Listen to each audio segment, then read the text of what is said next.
1990 का दशक और असम के एक छोटे से गांव में रेडियो सुन रहा एक नौजवान लड़का और सोच रहा है कि क्या मैं कभी इतना बड़ा बन सकता हूं। और 30 साल बाद वो बंदा इंडिया का सबसे वर्सटाइल सिंगर बनता है, जिसके दुनिया भर में मिलियंस ऑफ फैंस बन जाते हैं। और जब इसकी मृत्यु होती है तो इसके फ्यूनरल में इतनी भीड़ इकट्ठा होती है कि Guinness book of world record बन जाता है। नमस्कार दोस्तों, स्वागत है साइंस समोसा में। आज की इस वीडियो में हम बात करेंगे एक ऐसे आदमी की जिसने सिर्फ गाने नहीं गाए, उसने इमोशंस को जीने का तरीका सिखा दिया। एक आवाज़ जो सिर्फ असम नहीं पूरी दुनिया के मिलियंस ऑफ फैंस के दिलों में गूंजती है। एक आवाज़ जो कभी रेबल है, कभी लवर है और कभी एक जुनूनी आर्टिस्ट। हाँ दोस्तों, मैं बात कर रहा हूँ जुबीन गर्ग की, एक सिंगर जिसके गाने ने लोगों को जोड़ा भी, रुलाया भी और कभी कभी समाज को जगाया भी। और सबसे बड़ी बात, ये सफ़र इतना इजी नहीं था। तो एंड तक जरूर बने रहिए, क्योंकि आपको ऐसे सीक्रेट्स और ट्विस्ट मिलने वाले हैं जो शायद ही आपने पहले कभी सुना होगा। एक छोटा सा लड़का असम के जोरहट डिस्ट्रिक्ट में सपने लेकर बड़ा हो रहा है। फैमिली मिडिल क्लास, लेकिन एक चीज़ थी जो उसके खून में थी, म्यूजिक। उसके पेरेंट्स क्लासिकल म्यूजिक में ट्रेंड थे और वहीं से जुबीन के अंदर एक जुनून जगता है। अब यहाँ एक सवाल है कि क्या आपने भी कभी ऐसा फील किया है कि कोई चीज़ आपका पैशन बन जाए और आप उसे इग्नोर ही ना कर पाओ। एग्जैक्टली यही था जुबीन के साथ। बचपन से ही हारमोनियम, तबला और गिटार उनके दोस्त बन गए, लेकिन म्यूजिक को सिर्फ एक हॉबी के रूप में रखना जुबीन के बस की बात नहीं थी। उन्होंने डिसाइड किया कि मैं सिंगर बनूंगा। और दोस्तों, यहाँ से एक कहानी शुरू होती है जो स्ट्रगल और होप का मिक्सचर है। फर्स्ट ब्रेक थ्रू आया 1992 में, जब उनका असामीज एल्बम अनामिका रिलीज हुआ। सोचो, एक नया लड़का जिसका गाना पूरे असम में चैट बस्टर बन जाए। सुनने में फिल्मी लगता है ना, लेकिन ये रियलिटी थी। और हाँ, अगर आप सोच रहे हैं कि उस टाइम पे यूट्यूब शॉर्ट्स पे वायरल होने से कोई स्टार बन गया था, तो भूल जाओ।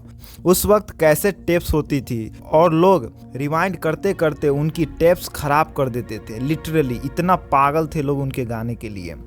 2006 गैंगस्टर मूवी और फिर आया या अली सॉन्ग।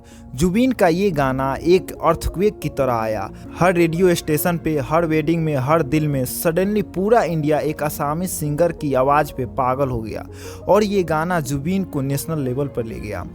लोगों ने सोचा जुबीन सिर्फ एक हिट वंडर हैं, लेकिन वे गलत थे। दिल तू ही बता, दिल क्या करे, धीरे धीरे, एक के बाद एक हिट्स पे हिट्स जुबीन देते जा रहे थे। But you know what's A crazy, Bollywood में इतनी सक्सेस के बाद भी जुबीन हर साल आसाम वापस जाते थे, अपने लोगों के लिए गाते थे, फ्री कॉन्सर्ट, चैरिटी इवेंट्स करते थे। फेम ने उन्हें कभी चेंज नहीं किया, वे हमेशा अपनी ज़मीन से जुड़े रहे। पर जुबीन की असली कहानी अवार्ड्स या हिट सॉन्ग से कहीं ज़्यादा गहरी है। During Assam's difficult times, communal tension, floods, natural disasters, Zubeen ने म्यूजिक को ब्रिज बनाया। हिंदू हो या मुस्लिम, असामीज हो या बंगाली, उनके गाने ने सबको एक कर दिया। उन्होंने 1000 प्लस सॉन्ग्स असामीज में गाए, जब main stream singers regional language को इग्नोर कर रहे थे। सोच कर देखिए, कितने आर्टिस्ट हैं जो पीक फेम पर भी अपने लैंग्वेज और कल्चर को प्रायोरिटी देते हैं। जुबीन ने लगभग 38,000 प्लस गाने देश और दुनिया की अलग अलग भाषाओं में गाए हैं। लिटरली 38,000, सोच के देखो, इतने गाने हम तो अपना एग्ज़ाम का सिलेबस भी याद नहीं कर पाते हैं। जुबीन गर्ग एक आर्टिस्ट होने के साथ साथ एक रेबल भी थे। उन्होंने पॉलिटिक्स, करप्शंस और सोशल इश्यूज़ पर खुलकर आवाज़ उठाई और यही आउट स्पोकन नेचर उन्हें कंट्रोवर्सीज के बीच ले आया। कभी उन्होंने पॉलिटिकल रैलीज में परफॉर्म किया, कभी ओपन क्रिटिसिज्म दिया। कुछ लोगों को ये पसंद नहीं आया, फिर भी जुबीन ने कभी कॉम्प्रोमाइज़ नहीं किया। उनका कहना था, म्यूजिक सिर्फ एक इंटरटेनमेंट नहीं है, म्यूजिक एक रिवॉल्यूशन है। सोच के देखो, कितना हिम्मत चाहिए ऐसा कहने के लिए। 19 सितंबर 2025 को जब हमने उन्हें खोया, सिर्फ एक सिंगर नहीं गया, एक मूवमेंट रुक गया। पर ये कहानी यहाँ ख़त्म नहीं होती, क्योंकि जुबीन की असली लेगेसी क्या है, वो गाने डेफिनेटली, पर उससे भी ज़्यादा उन्होंने प्रूव किया कि आप अपने रूट से जुड़े रहकर भी दुनिया जीत सकते हो। आपकी कमर्शियल सक्सेस और कल्चरल ऑथेंटिसिटी एक साथ चल सकती है। आज भी जब या अली बजता है तो लोगों के रोंगटे खड़े हो जाते हैं।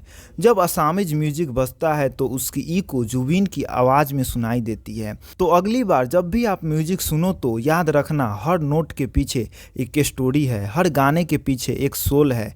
जुबीन गर्ग ने हमें यही सिखाया है। लेजेंड कभी मरते नहीं, उनकी लेगेसी जनरेशंस तक गाती रहती है। अगर इस कहानी ने आपको टच किया तो वीडियो को लाइक करो और कमेंट सेक्शन में बताओ जुबीन का कौन सा गाना आपका फेवरेट है।